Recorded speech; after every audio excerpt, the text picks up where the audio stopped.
नबीनों की मजबूरी है, नबीनों की मजबूरी है। अस्सलाम वालेकुम नाज़रीन, प्रोग्राम न्यूज़ में खुशामदीद। मैं आपका मेज़बान नजम अली खान। इस वक्त मैं मौजूद हूँ माल रोड पर। माल रोड इस वक्त ब्लॉक है। आपने जो नारे सुने, यहाँ पर मेरे पास 1 2 3 4 5 7 नहीं, कई सौ नाबीना अफराद मौजूद हैं। मैं आपको ये दिखाना चाह रहा हूँ, मैं आपको बताना चाह रहा हूँ कि 2015 से लेकर अब तक मैंने कई बार इनको सड़कें ब्लॉक करते हुए देखा है। एक मरतबा फिर ये नाबीना अफराद यहाँ पर मौजूद हैं। ये क्या कह रहे हैं? ये क्या, इनका मुतालबा क्या है? ये हमेशा से क्या कहते आए हैं? सिर्फ एक बात कहते आए हैं कि इनको भीख नहीं चाहिए, इनको खैरात नहीं चाहिए, इनको ज़कात नहीं चाहिए, इनको रोजगार चाहिए। एक मरतबा फिर माल रोड ब्लॉक है, एक मरतबा फिर ये सड़कों पर मौजूद है। आइए चलते हैं, इनसे बात करते हैं, इनका पैगाम आप तक पहुंचाते हैं, उन हुक्मरानों तक पहुंचाते हैं जिन्होंने बार बार इनसे वादे किए हैं। हर बरस यहाँ पर धरना होता है, हर बरस यहाँ पर वादे होते हैं, हर बरस ये एक मरतबा फिर यहाँ पर आ जाते हैं। आइए चलते हैं, इनसे अपने प्रोग्राम का आगाज करते हैं। नाज़रीन, प्रोग्राम का बाकायदा आगाज करते हैं। मेरे साथ यहाँ पर शकूर मौजूद हैं जो कि क़यादत कर रहे हैं इस वक्त जो सैकड़ों की तादाद में नाबीना सरकारी मुलाजमत के हसूल के लिए जो हमारे शहरी यहाँ पर मौजूद है। उनकी मनीर भी हमारे साथ यहाँ पर मौजूद हैं। आप ज्वाइंट सेक्रेटरी हैं इस एसोसिएशन के। अगर बात की जाए बार बार मुनीर धरना देने के हवाले से, बार बार एहतजाज के हवाले से, एक मरतबा फिर आपने माल रोड ब्लॉक कर दी, एक मरतबा फिर आप यहाँ पर मौजूद हैं, तो ये बार बार आने की वजह क्या है? हुकूमत यकीन दहानी करवा चुकी, हुकूमत कुछ मुलाजमतें दे चुकी, कुछ को कन्फर्म कर चुकी, प्रोसेस जारी है। देखिए नजम भाई, बात ये है कि हुकूमत ने जो काम किया है ना, वो आटे में नमक के बराबर है। अच्छा, हमारे 672 लोग थे जो डेली वेजर थे, उनमें से सिर्फ उन्होंने 150-200 लोगों को रेगुलर कंफर्म किया।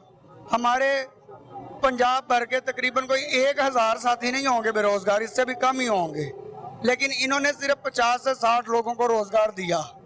अब देखिए, जिनको नहीं मिला धरने, देखिए हमें कोई शौक नहीं है, हम शौक से तो आते नहीं है। ये पंजाब भर से साथी आए हुए हैं और हमें ये भी शौक नहीं है कि हम आम शहरी, आम पब्लिक को तंग करें।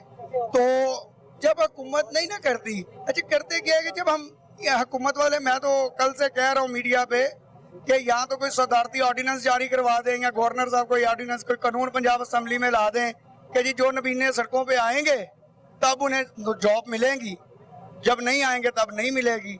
और वो जिनको जॉब नहीं मिलती मेरे भाई, वो आ जाते हैं, यानी कि आते हैं। तो हम तो अल्हम्दुलिल्लाह 2015 से लेके अब तक यहाँ पे ही हैं। सही है, 2015 से लेकर अब तक 6-7 वर्षों से आप मुसलसल जो है यहाँ पर एहतजाज कर रहे हैं। कभी आप 7 क्लब रोड के बाहर उधर सड़क ब्लॉक कर देते हैं, कभी आप माल रोड पे होते हैं, कभी आपको नासिर बाग की तरफ धकेल दिया जाता है। ये सारा ये चल रहा है। शकूर, किस तरह देख रहे हैं हुकूमत के अब तक इकदामात को?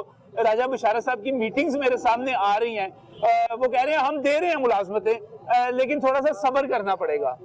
जी सर, हम 2019 से इस यूनियन में हमारी क़यादत में जो लोग आ रहे हैं 2019 से आ रहे हैं। सही। और हम मुसलसल तीसरा साल है, हर साल हमें एहतजाज करना पड़ता है, जबकि हमारा मुतालबा सिर्फ इतना होता है कि आप हमें रोजगार दे दें, हमारे जो बेरोजगार साथी हैं उनको, और जो हमारे डेली वेजेस उनको मुस्तकिल कर दें।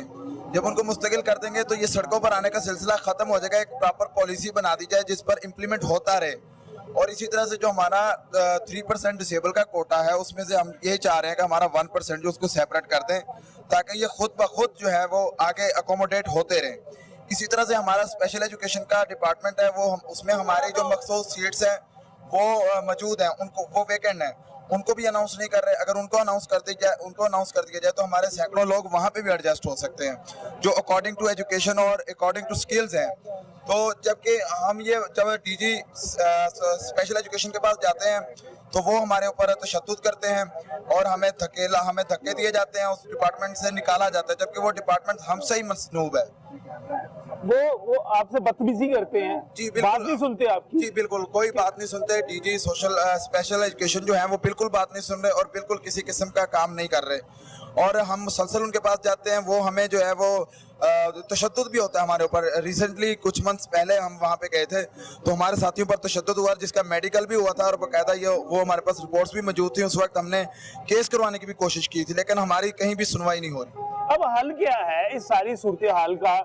यानी कि अगर आप ये कह रहे हैं अभी जो आप कह रहे थे कि तकरीबन 1000 के से भी ज्यादा लोग नहीं होंगे, उससे भी कम लोग होंगे जो बाकायदा तौर पे जिनको मुलाजमत चाहिए, जो एहतजाज करते हैं, जो सड़कों पे आते हैं। 1000 अफराद को रोजगार देना, उनके लिए जीने का बंदोबस्त करना तो रियासत के लिए कोई मुश्किल काम नहीं है। देखिए बात ये हालिया नजम साहब, सबसे पहला जो हाल है ना वो है पॉलिसी। पॉलिसी होगी, डिपार्टमेंट को पता होगा कि हमने रखना है। अब डिपार्टमेंट कहता है कि जो ब्लाइंड पर्सन्स हैं वो स्पेशल एजुकेशन के ही अंडर आते हैं। स्पेशल एजुकेशन कहता है कि जी हम तो सिर्फ एजुकेशन देते हैं, बाकी काम हमारा नहीं है। और जब से डीजी आए हैं परवेज इकबाल भट्ट साहब, ये इस बंदे के आने से मसाइल कम होने के बजाय मजीद बढ़ गए हैं। जब तक पॉलिसी नहीं है ना, पॉलिसी में हम कहते हैं जी 3% कोटा कंप्लीट डिसेबल का पंजाब में, इनमें अगर 1% कोटा मुख्तस कर दिया जाए सिर्फ ब्लाइंड के लिए, यानी कि डेफ को भी 1% मिल जाए, डिसेबल फिजिकल को भी मिल जाए और ब्लाइंड को भी मिल जाए। होता यह है कि जब सीट अनाउंस होती है, सपोज आपका चैनल ही 3 सीटें देता है डिसेबल को, अब वहाँ पे या तो तीनों डेफ लग जाते हैं या तीनों फिजिकल लग जाते हैं, ब्लाइंड नहीं लगता। जब कोटा मुख्तस होगा, जब आपको पता होगा कि एक ब्लाइंड हमने रखना ही रखना है, तो इस हल से पॉलिसी से ब्लाइंडनेस की बेरोजगारी कम से कम होगी। होता ही है कि आम आदमी एक किसी भी दफ्तर में बैठा हुआ बंदा है, वो ये सोचता है कि मैंने ब्लाइंड बंदे को मुलाजिम रख लिया, मैं उससे काम नहीं ले सकूंगा, वो कैसा काम कर सकेगा, क्या करेगा वो? देखिए जी, ब्लाइंड आपने ये एक अच्छा सवाल किया है। अब एक किसी भी ऑफिस में चले जाएं, आपको पता है वहाँ पे टेलीफोन की सहूलियात मौजूद है। जी हाँ, बिल्कुल। चाहे वो डिजिटल एक्सचेंज हो, चाहे मैनुअल हो, कोई भी ब्लाइंड टेलीफोन ऑपरेटर बहुत अच्छी तरह ऑपरेट कर सकता है।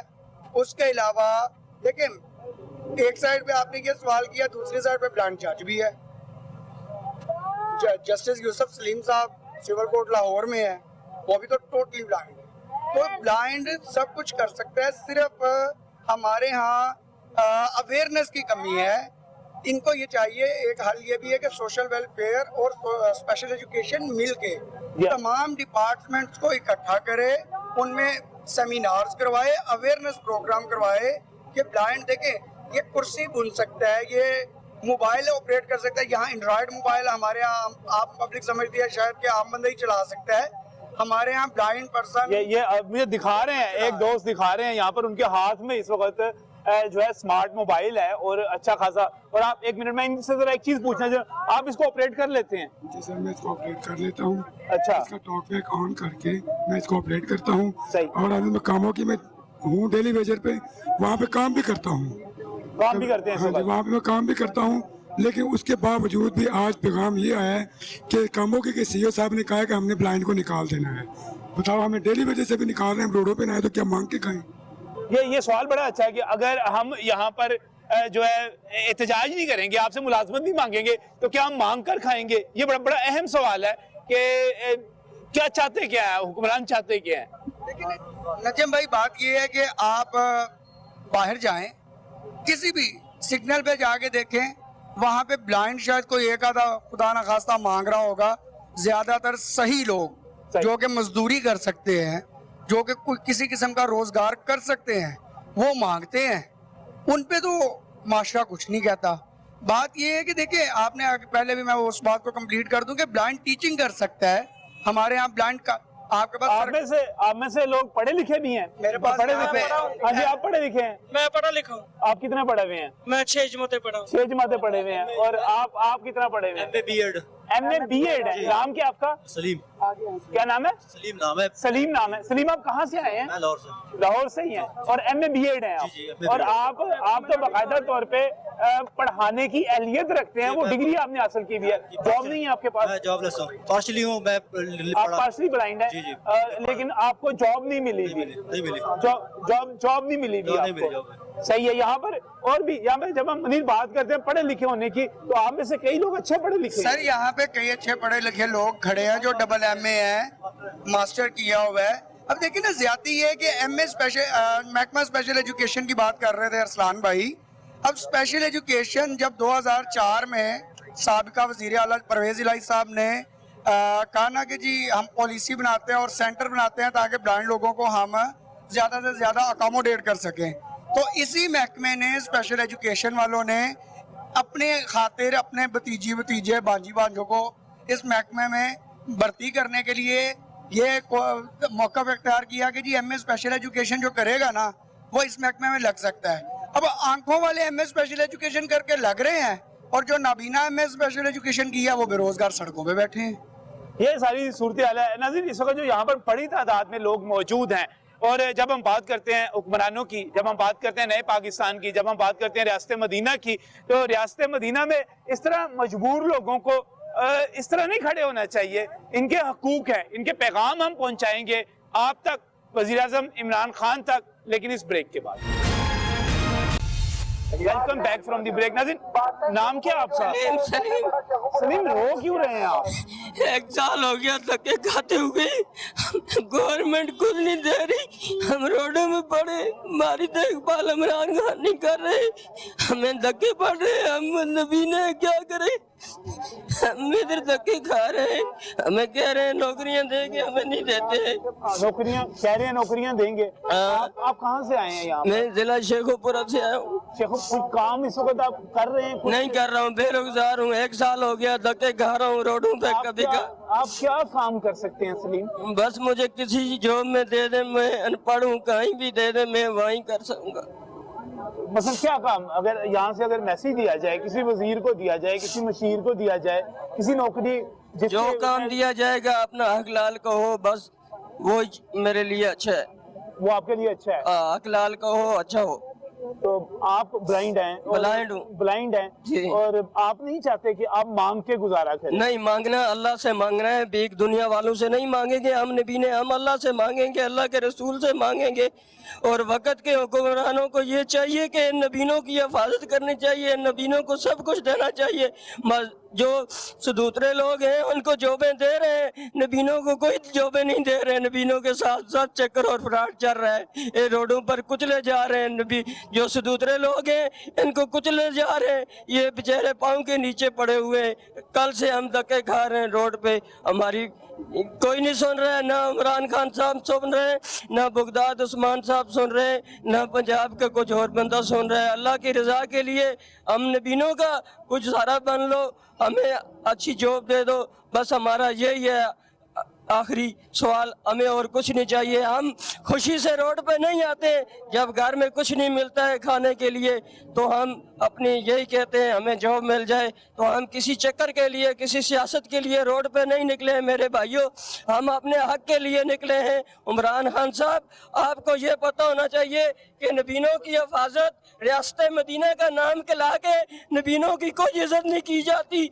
नबीनों के पाँव के नीचे कुचला जा रहा है। कल से सन 2019 से लेकर आज दिन तक नबीनों के साथ सियासत चल रही है और नबीनों को पाँव के नीचे कुचला जा रहा है। न ही नबीनों की इस पाकिस्तान के अंदर न ही नबीनों की कोई सुन रहा है। अल्लाह के आगे यही दुआ है, अल्लाह मियाँ हमारे लिए ऐसा कुछ हुक्मरान भेजो जो नबीनों का सहारा बन जाए, जो नबीनों को हक की नौकरियां दे दे, ताकि नबीना अपने घर में बैठकर अपना चूल्हा जला सके। अच्छा, मुझे ये बताइएगा कोई आप गुजारा किस तरह हो रहा है इस वक्त आपका? बस कैसे गुजारा हो रहा है, अल्लाह अल्लाह के रसूल का नाम ले रहे हैं, बस उसका सहारा लेकर बैठे हुए हैं, बस वो ही दे रहा है। कल से हम रोड पर बैठे हुए हैं, हमें कौन दे रहा है? किसी हुक्मरान ने नहीं दिया है, हमारी यूनियन ने तावन किया, हमारी कमेटी ने तावन किया है, किसी हुक्मरान ने नहीं ये कहा है 500 नबीना रोड पर बैठा हुआ है इसको खाना दे दूं। लेकिन हमारी कमेटी हमारे साथ तावन कर रही है, हमारी कमेटी हमें तावन दे रही है, हौसला दे रही है, अफसाद दे रही है। हम कमेटी के साथ चलेंगे इंशाअल्लाह। बस हमारा ये सवाल है, हमें हक की नौकरी चाहिए। इमरान खान साहब, ये मीडिया वालों का हम शुक्रिया अदा करते हैं, ये हमारी आवाज़ इमरान खान साहब तक पहुंचाएं और उस्मान बगदाद साहब तक पहुंचा दे कि हमारे नबीने जो पाकिस्तान के पंजाब के दूर दूर से आए हैं, कल के रोड पर धक्के खा रहे हैं, लोगों की बातें सुन रहे हैं। कुछ हमें आके ऐसी धमकियां देता है, कुछ हमें आके ऐसा कहता है इधर से चले जाओ। हम तो रोड पे बैठे हैं, किसी हुक्मरान के घर पर तो नहीं बैठे हुए हैं। हम तो अल्लाह की पाक सरजमीन पर बैठे हुए हैं, जो रियासत मदीना का नाम कहलाते हैं। हम तो अल्लाह के उस फर्श पर बैठे हुए हैं जिस अल्लाह ने पूरी पाक सरजमीन की हिफाजत कर रही है। रास्ता रोका है ना, रास्ता रोकना भी मुनासिब नहीं है ना। हम किसी का रास्ता नहीं रोक रहे हैं, हम अपना हक ले रहे हैं बस। आप अपना हक ले रहे हैं और अल्लाह की जमीन पर बैठे हुए हैं और यहाँ पर कोई जो है यहाँ पर नहीं पहुँच रहा। यहाँ पर मेरे साथ एक और दोस्त मौजूद है। अस्सलाम वालेकुम। वालेकुम सलाम सर। नाम क्या आपका? मेरा नाम ताहिर रशीद। ताहिर, कहाँ से आए हैं आप? मैं मुल्तान से आया हूँ। मुल्तान से। आप पढ़े लिखे हैं? एमफिल मेरा कंटिन्यू है।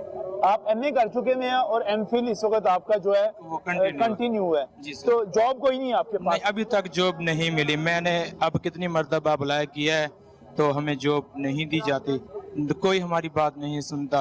आपको तो कैसी जॉब मिलनी चाहिए? अकॉर्डिंग टू एजुकेशन मिलनी चाहिए। आपकी एजुकेशन एमफिल, आपका एमए जो है और एमफिल किस सब्जेक्ट में कर रहे हैं? मैंने एमए उर्दू किया हुआ है और एमफिल भी मेरा उर्दू में हो रहा है। उर्दू में हो रहा है और आप आसानी के साथ उर्दू जो है मजमून किसी भी स्कूल में, कॉलेज में कहीं भी पढ़ा सकते हैं। जी इंशाल्लाह इंशाल्लाह सर। और अगर आपको जॉब मिल जाए, आपने अप्लाई किया कहीं पर? जी सर, मैंने अभी मैंने नहीं, यानी कि ये PPSC का टेस्ट दिया है। पंजाब पब्लिक सर्विस जी कमीशन का। हाँ, जो ये पिछले एतवार हुआ है।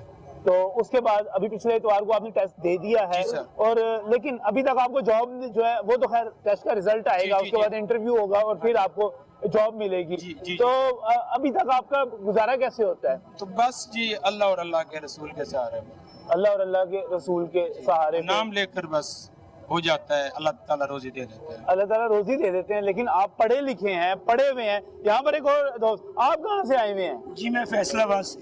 फैसलाबाद से आए हुए हैं। जी। नाम क्या आपका? मोहम्मद अफजाल। अफजाल, क्या नौकरी नहीं है वहाँ पर भी? जी नहीं क्या कैसी नौकरी चाहिए आपको? जी, कोई भी हो सके जो मजदूर लोगों में आंखों से मजदूर हो के। मेरी 5 महीने अकेला भाई कमाने वाला हूँ, लेकिन मैं कुछ कमा नहीं सकता इनकी वजह से। मैं मजबूर हूँ और मैं काम नहीं कर सकता। कोई गवर्नमेंट को चाहिए, मुझे नौकरी चाहिए। जो भी मेरी ड्यूटी लगाएंगे मैं पूरी करूँगा। जो भी ड्यूटी लगाएंगे आप पूरी करेंगे। जी। मतलब क्या काम, बड़ा मसला यहाँ पे पैदा हो जाता है। आप सब लोग यहाँ पर मौजूद हैं कि नबीना क्या काम कर सकते हैं कि उनको वहाँ पर नौकरी दे दी जाए? जी मैं गांव का रहने वाला हूँ। हल्का फुल्का मालियों का काम कर सकता हूँ, जहाँ नैब कासद की नौकरी कर सकता हूँ। नायब कासिद की नौकरी कर सकते हैं, मालियों का काम कर सकते हैं। इस तरह बाकी जो काम है यहाँ पर किए जा सकते हैं। यहाँ पर बड़ी तादाद में नबीना जो है मेरे इर्द गिर्द मौजूद है। ये क्या करे जी? हुकूमत फंस जाती है, वो कहती है नौकरी कैसे दें हम? जी मैं प्रेसिडेंट हूँ डेली वेजेस यूनियन का और 3 दिसंबर 2014 से हम सड़कों पे हैं। हमारा एक ही मुतालबा है, कुछ बेरोज़गारों को रोज़गार दे दिया जाए और जो डेली वेजेस मुलाजमीन हैं इनको according to skill, according to education job दे दी जाए। और जो हमारा कोटा है, ये 3% कोटा है, ये ऑल डिसेबिलिटी के लिए है। हम कहते हैं 1% जो है ना वो ब्लाइंड के लिए मुख्तस कर दें तो इसमें बहुत सा फायदा हो सकता है। अच्छा, वैसे कितने ब्लाइंड होंगे पूरे पंजाब भर में जिनको जॉब की जरूरत होगी? मेरा ख्याल है 1500 भी नहीं होंगे। 1500 भी नहीं, 1500 भी नहीं होंगे, नहीं होंगे, कम होंगे 1500 से भी। चलें, आप ये कर लें कि 1000-1200 के करीब इतने लोग होंगे जिनको जॉब की जरूरत होगी। अगर 1000-1200 नहीं, मैं यहाँ पे एक और टेक्निकल बात करने लगा हूँ कि 22 करोड़ अफराद का मुल्क है। यहाँ पर खरबों रुपए जो हैं वो टैक्स की सूरत में यहाँ पर इकट्ठे होते हैं। और जब हम सूबा पंजाब की बात करते हैं तो ये 12 करोड़ अफराद का सूबा है। ये सूबा जिस तरह चलता है, जिस तरह यहाँ पर अखराजात होते हैं, मेगा प्रोजेक्ट्स आते हैं सारे अपनी जगह पे। अगर 1000 बंदों का स्कॉलरशिप लगा दिया जाए, स्टाइपेंड लगा दिया जाए, उनका वजीफा लगा दिया जाए जॉब की बजाय, वो भी काबिल कबूल है। सर आप बजा फरमा रहे हैं, लेकिन इसमें मैं आपको क्लियरिटी करता चलूँ। हमारे ब्लाइंड अफराद पढ़े लिखे हैं, मैंने भी मास्टर्स किया है। तो स्टाइपेंड तो उनके लिए होगा ना जो ओवर एज होंगे, स्टाइपेंड तो उनके लिए होगा ना जो काम नहीं कर सकते होंगे, अच्छा। जो नॉट टू फिट वर्क होंगे। हम तो फिट टू वर्क हैं, हम तो टीचिंग करते हैं, हमारे लोग प्रोफेसर हैं, हमारे लोग जज हैं, हमारे लोग सफारतकार हैं। लास्ट टाइम जो है ना वो हुआ मिस साइमा सलीम है हमारी, उन्होंने पाकिस्तान की नुमाइंदगी की और ब्लाइंड खातून है, उन्होंने ब्रेल में पढ़ के और जो है ना वो पाकिस्तान की तर्जमानी की। तो वो हमारा ही हिस्सा है, हम उनका हिस्सा है। अगर हम पाकिस्तान की तर्जमानी कर सकते हैं तो हम पाकिस्तानी इदारों में काम क्यों नहीं कर सकते? हम हर इदारे में काम कर सकते हैं। हम कंप्यूटर ऑपरेटर हैं, हम टेलीफोन ऑपरेटर हैं, हम इमाम मस्जिद हैं, हम उस्ताद हैं, मुअल्लिम हैं। अगर हमें मौका दिया जाए तो हम बहुत से काम कर सकते हैं। यानी कि आप मेरी इस तजवीज़ से इत्तेफाक नहीं करते कि कोई स्टाइपेंड वैसे लगा दिया जाए, वैसे वजीफा ना, खुददारी को यहाँ पर जो लोग मौजूद हैं उनकी इज्जत नफ्स को, उनकी खुददारी को महसूस किया जाए, उसके बारे में ज़रा देखा जाए कि ये लोग जो हैं, मैं जिस स्टाइपेंड का लफ्ज़ इस्तेमाल कर रहा हूँ, वजीफे का लफ्ज़ इस्तेमाल कर रहा हूँ, मैं बुनियादी तौर पर ज़कात की बात कर रहा हूँ, खैरात की बात कर रहा हूँ। और ये लोग, ये खुददार लोग कहते हैं कि हम तो फिट टू वर्क हैं, हम काम करने के अहल हैं। जब हम काम कर सकते हैं तो फिर हमें भीख नहीं चाहिए, हमें ज़कात नहीं चाहिए, हमें खैरात नहीं चाहिए, हमें काम लिया जाए, उसके अवज़ हमें मुआवजा दिया जाए, हमें नौकरी दी जाए। ये रियासत की बुनियादी जिम्मेदारी है, वो इन लोगों की बातें सुने। इनमें आप कहाँ से हैं? जी मेरा ताल्लुक शेखपुरा से। शेखपुरा से है। आपका इशू क्या, आईज का क्या इशू है? मेरा आइज का इशू है। पार्शली आप? जी पार्शली ब्लाइंड। पार्शली ब्लाइंड है। और कुछ पढ़े भी आप? जी मैंने अभी रिसेंटली मैट्रिक किया है, अभी CA क्लियर, अभी रिजल्ट भी नहीं आया। और आपको लग रहा है कि आपको भी आगे चल के नौकरी नहीं मिलेगी? आप यहाँ पे आपको अभी आने की क्या जरूरत पड़ गई यहाँ पर? आगे हमें मुश्किलात का सामना करना पड़ सकता है, तो अभी मुझे मौका मिला तो मैं अभी से चाह रहा हूँ कि मेरी जो प्रैक्टिकल लाइफ है शुरू हो जाए, ताकि मुझे आगे जाके आसानी हो।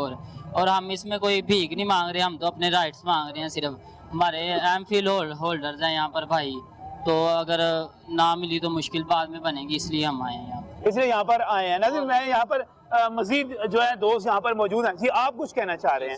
सर मैं बक्खर से आया हूँ, आजम खान मेरा नाम है। बक्खर से आए हैं? आजम खान आपका नाम है? जी, बक्खर से।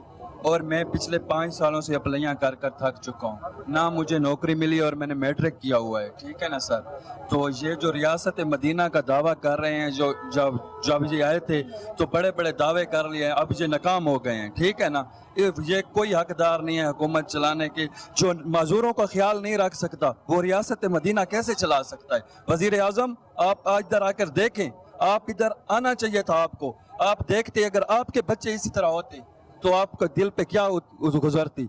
आप अगर इधर आना चाहते हैं, आकर इधर देखें, रोडों पर है अवाम, रात को सोने के लिए फुट पार्कों पर सोए हुए हैं, सड़कों पर सोए हुए हैं। हमारी मजबूरी है और हमें अपना हक दिया जाए और हम लेकर जाएंगे, या हमें मार दो या हमें हक दो। मुझे एक बात बताएं, वो इमरान खान साहब कहते हैं मुश्किल वक्त है, गुजर जाएगा, अच्छा वक्त आ जाएगा। इसकी वजह से जो है बहुत सारे मसले हल नहीं हो रहे। इंतजार कर लें आप। कब तक इंतजार करेंगे? जब हम भीख मांगे हो, कितने अरसा हो गया, जो हुक्मरान आता है वो कहता है कि इंतजार कर लें। कब तक हम इंतजार करते करते फिर कहते हैं आप अब अरेंज हो गए, जी हो गए, आप काम करने के लायक नहीं है। हाँ, आप काम करने के लायक नहीं है, आप बूढ़े हो गए, आप क्या काम करेंगे? हम क्यों नहीं काम कर सकते? हम धरना दे सकते हैं, रोड ब्लॉक कर सकते हैं, तो काम क्यों नहीं कर सकते हम? आपको आना चाहिए इधर। फिलफोर मेरी बात आपको सुन रहे हैं तो आपकी आंखें खुल जाइए, ठीक है ना। आप खुद एक इतना बड़ा मुल्क चला रहे हैं और आपको इतनी ये अंडरस्टैंडिंग और इतनी इज्जत भी नहीं है कि आप हमारी बात सुने। बिल्कुल जी, यहाँ पर वज़ीर आज़म को यहाँ पर आना चाहिए। वो कह रहे हैं यहाँ पर बात सुननी चाहिए, और बड़ी बड़ी अहम बात वो यहाँ पर कर रहे हैं। वो ये कह रहे हैं कि हम यहाँ पर भीख मांगने के लिए नहीं आए हुए। जब हम धरना दे सकते हैं तो फिर हम नौकरी भी कर सकते हैं, जब हम रोड ब्लॉक कर सकते हैं तो फिर हम बाकी काम भी कर सकते हैं। ये बात सुनी जानी चाहिए। यहाँ पर पैगाम जो है, हम कुछ नहीं कर सकते। मीडिया, मेरे दोस्त, मेरे भाई, मीडिया कुछ नहीं कर सकता। आपका पैगाम जरूर पहुंचा सकता है। मैं आपसे बात करूंगा, लेकिन इस ब्रेक के बाद।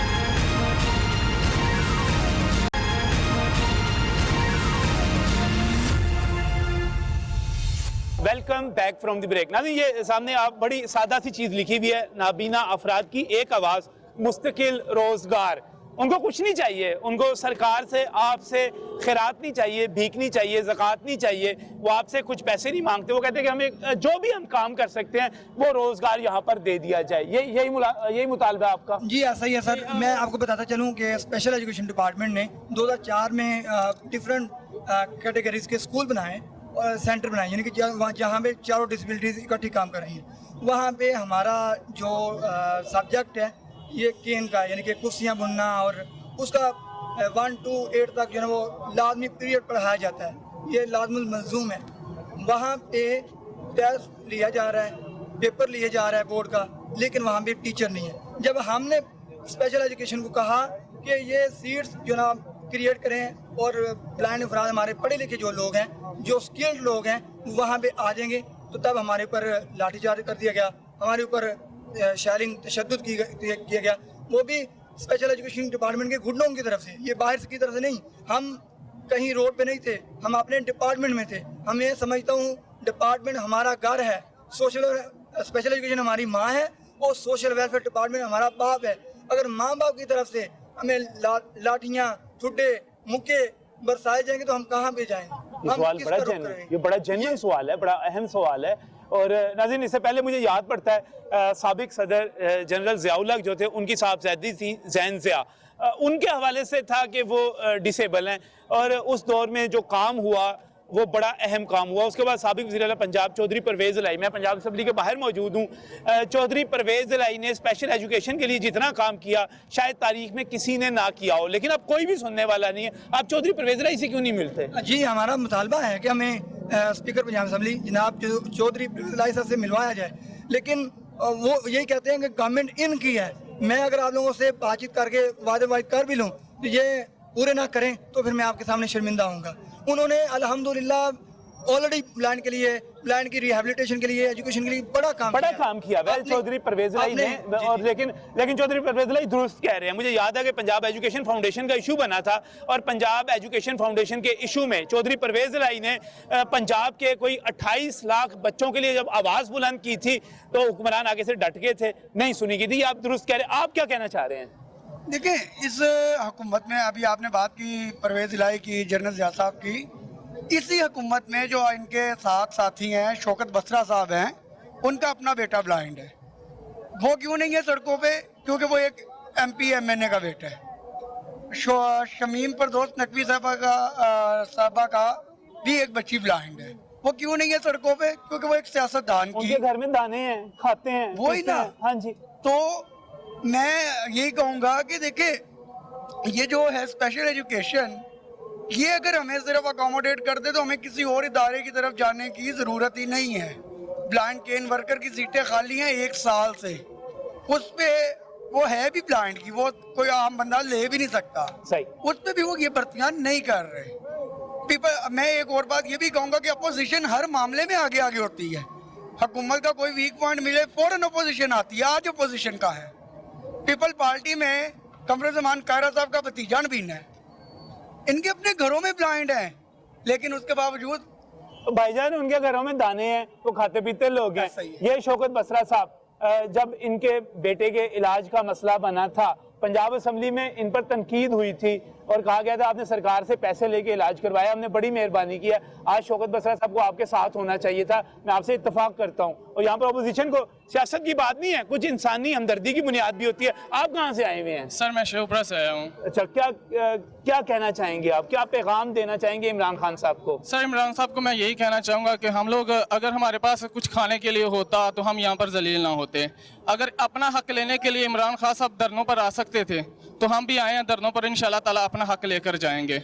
हम कोई किसी का सदका या खैरात लेने के लिए नहीं आए, अपना हक लेने के लिए आए हैं। हम भी पाकिस्तानी शहरियत के हकदार हैं, पाकिस्तान में रहते हैं, अल्हम्दुलिल्लाह पाकिस्तान पर जान भी कुर्बान करते हैं, तो हम भी अपना हक लेकर जाएंगे और सब कुछ कर सकते हैं। हम अगर सड़कें बंद कर सकते हैं, रोड ब्लॉक कर सकते हैं और काम भी सब कुछ कर सकते हैं। बिल्कुल जी, अगर सड़कें ब्लॉक कर सकते हैं तो सब कुछ। आप अस्सलाम वालेकुम जी, आप कुछ कहना चाह रहे हैं? अस्सलाम वालेकुम।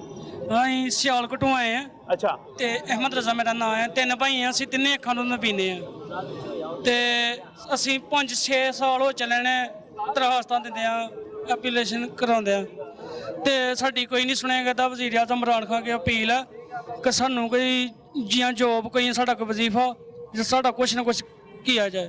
हमें कोई ना कोई जॉब, कोई रोजगार, कोई चीज, कोई रोजगार सानू मिले कि साडा कोई निज़ाम चल सके। ਅਸੀਂ 3 ਭਾਈ ਆ, ਤਿੰਨਾਂ ਨੂੰ ਸਾਨੂੰ ਨਜ਼ਰ ਨਹੀਂ ਆਉਂਦਾ। ਇੱਕ ਅੱਧਾ ਹੁੰਦਾ ਤੇ ਸਾਡਾ ਕੋਈ ਕਾਰੋਬਾਰ ਚਲਾ ਸਕਦਾ, तो ਅਸੀਂ ਕੋਈ ਵੀ ਨਹੀਂ ਕਰ ਸਕਦੇ कुछ भी। बड़ा इशू है पूरे घर में। तीनों भाई जो है ना, अभी आप कहाँ से आए हैं? मैं फैसलाबाद से आया हूँ और मेरी क्वालिफिकेशन BA है और अभी मैं उर्दू साथ साथ कर रहा हूँ। और हम यही चाहते हैं कि रियासत मदीना के जो दावा करते हैं या तो वो हमें रोज़गार दे दें या फिर साना है मॉडल 2 हमारे साथ कर दें। हम उस चीज़ के लिए तैयार हैं। क्योंकि हमारे भी बूढ़े माँ बाप हैं, उन्होंने हमें पाल पोस के बड़ा किया है। हमारा हक है कि हम उनको भी आगे उनकी भी खिदमत कर सकें। अगर हमारे पास रोज़गार ही नहीं होगा, कमाने का कोई ज़राए नहीं होंगे, तो हम अपने माँ बाप को कहाँ से पालेंगे? आप कह रहे हैं कि रोजगार दे दें या हमें गोलियां मार दें, हमारे साथ हमें मार दें जी। इस हद तक लाचारी और मजबूरी हो चुकी हुई है। देखें, जब एक घर में, आपके घर में ही अगर कोई चीज़ ख़त्म हो जाती है तो उसके लिए मजबूरन हम किसी न किसी से उधार मांग लेते हैं, लेकिन उधार मांग के भी एक लिमिट ख़त्म हो जाती है। अगर हम अपनी लिमिट को भी क्रॉस कर जाएं, उसके बाद फिर एक ही हल बच जाता है, खुदकुशी। हम वो करने के लिए तैयार है।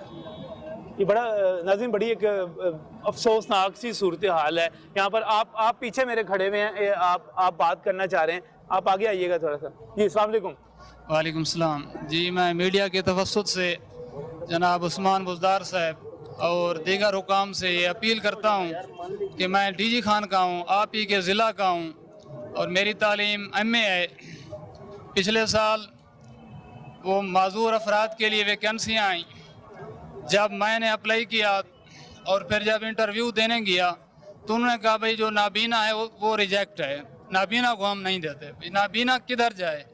हम MPAs के मकामी चक्कर लगा लगा के थक गए। वालिद मेरा कैंसर का मरीज़ है, 5 मेरे बच्चे हैं, MA तालीम है मेरी, आखिर मैं किधर जाऊँ? गवर्नमेंट ये बताए तो सही, पढ़े लिखे आदमी किधर जाए, क्या करें? खुदकुशी, घर में फाके हैं, खुदकुशी पर मजबूर हो जाते हैं भाई, बच्चे हैं छोटे छोटे। तो इसलिए हम मजबूर हुए हैं धरने पर। मुझे दोस्तों ने कहा ऐसे बात नहीं सुनते, जहाँ भी अप्लाई किया कोई जवाब नहीं है, रिजेक्ट कर दिया। जहाँ भी अप्लाई किया मजबूर होकर इंतहाई हालात के हाथ हम इधर आए। आप कहाँ से आए हैं? सर मैं मियाँ वाली से आया हूँ और हम लोग ये उस्मान बुज़दार साहब के इलाके से, आप इमरान खान साहब के इलाके से? इमरान खान साहब के इलाके से। सही है। तो हमारा यही है कि हम कोई ज़्यादा मतलब कि हमारा कोई ऐसा मुतालबा तो है नहीं कि जो ना माना जा सके। हमारा तो मुतालबा ये है कि आप अकोमोडेट करें एजुकेशन के मुताबिक। जैसे जैसे एजुकेशन हमारे, ये मास्टर्स भाई ने किया हुआ है, मैं खुद मास्टर्स कर रहा हूँ। हम लोग इस लेवल पे अगर स्टडी कर रहे हैं तो किस लिए कर रहे हैं? इसलिए कर रहे हैं कि हम लोग को कम से कम रोज़गार मिलेगा। लेकिन अगर रियासत मदीना में ही हमें अगर रोज़गार नहीं मिलेगा तो फिर हम कहाँ जाएंगे? बिल्कुल सही, बिल्कुल सही। आप कहाँ से आए हुए हैं? मैं जी, मेरा नाम गुलाम अब्बास है, मैं लाहौर से हूँ। लाहौर से हैं? जी जी। तो कोई जॉब कर रहे हैं आप इस वक्त, कुछ काम कर रहे हैं? सर बात यह है कि 2019 से मैं डेली वेजेस पे हूँ। अच्छा। उसके अलावा कोई डेवलपमेंट नहीं हुई, ना ही हमारी सैलरी बढ़ी है, उसके अलावा कोई कुछ नहीं हुआ। ठीक है, बात यह है कि रियासत मदीना का सिर्फ नारा नहीं होता, उसमें काम भी करना पड़ता है। इमरान खान साहब हो या बुज़दार साहब हो, इनको पता नहीं होता कि स्पेशल पर्सन रोड पे है या क्या है। ये बस 1-2 दिन के बाद तो छोटी बहुत मीटिंग हो जाए या अपना कोई छोटा मोटा MPA या इस तरह को भेज के मामला सेटल नहीं होते। ये खुद आए यहाँ पे और इनको देखना चाहिए कि हम देखें, मैं BS उर्दू कर रहा हूँ, हम कोई अनपढ़ नहीं है, ना ही हम ये चाह रहे हैं कि आप सीट छोड़ दें, हमें उस सीट पे बिठा दें। हम चाह रहे हैं कि जो हमारे मुताबिक सीट बन रही है, जो हमारा कोटा है, आप उसके मुताबिक हमें दें। कोई भी डिपार्टमेंट हमें मानने के लिए तैयार नहीं होता। जिसके डिपार्टमेंट भी अप्लाई करे वो कहता है आप स्पेशल पर्सन हैं, आपकी सीट नहीं है। और अपना जो महकमा है स्पेशल एजुकेशन या सोशल वेलफेयर, वो भी हमें एक्सेप्ट नहीं करता। वो कहता है वैकेंसियाँ फुल हैं। तो लिहाजा गुजारिश ये है बुज़दार साहब से और इमरान खान साहब से कि आप हर चीज़ पे नोटिस तो लेते हैं, ठीक है, लेकिन बराए मेहरबानी हमें भी इधर देखें। हम भी रोडों पे आ रहे हैं, पिछले साल भी आए, तो उससे पिछले साल भी आए थे, हमारी कोई बात नहीं सुनता। अब या बुज़दार साहब को भेजें या स्पीकर पंजाब असम्बली चौधरी परवेज़ इलाही साहब को भेजें, अपने कोई ऐसा बंदा भेजें जो सुन सके, जो बात कर सके, जो आगे चल के उसको इम्प्लीमेंट करवा सके। नाज़रीन, मैं यहाँ पर जब माल रोड पर मौजूद हूँ तो मेरे साथ यहाँ पर 1, 2, 3, 4, 5, 6 नहीं बल्कि 100 की तादाद में यहाँ पर नाबीना अफराद मौजूद हैं। इन्होंने माल रोड ब्लॉक की हुई है। मैं आपके साथ बिल्कुल इत्तेफाक करता हूँ कि जब हम माल रोड से गुजरते होंगे, जब आप हाल रोड से गवर्नर हाउस की तरफ जा रहे होंगे तो आपको यहाँ पर माल रोड पर तकलीफ का सामना करना पड़ रहा होगा। मैं आपसे इत्तेफाक करता हूं, आपके दिल से निकलता होगा यार कहां फंस गए हैं, कितनी मुसीबत है, इन लोगों ने कितना हमें तंग किया हुआ है। लेकिन आप उनके कर्ब का अंदाजा लगाइए, इनके दुख का अंदाजा लगाइए, इनके दर्द का अंदाजा लगाइए कि ये रियासत मदीना के शहरी हैं। ये वो लोग हैं जिनमें कई BA हैं, कई MA हैं, कई MEd हैं, कोई इनमें से कुछ कम पढ़े लिखे भी हैं। लेकिन उनको क्या चाहिए? उनको भीख नहीं चाहिए, खैरात नहीं चाहिए, उनको रोजगार चाहिए। तो ये रोजगार कौन देगा, कौन सुनेगा इनकी बात? और जो इन दिलों से जब आ निकलती है तो वो बहुत ऊपर तक जाती है। बहुत बरस हो गए हमें ये देखते हुए, ये तमाशा देखते हुए, ये वादे देखते हुए और ये वादों से यू टर्न लेते हुए देखते हुए बहुत हो गई। मैं तो इनके साथ मिलकर यही कह सकता हूँ कि इनको इनका हक देना चाहिए यहाँ पर। और दूसरे यहाँ पर आप जो बात करते हैं, आपका जो नारा है, क्या नारा है जी आपका? साडा हक, साडा हक, साडा हक, साडा हक, साडा हक, साडा हक, साडा हक, साडा हक, साडा हक, साडा हक, इत्थे रख। यही पैगाम है, यही पैगाम है, यही पैगाम है। अल्लाह हाफिज।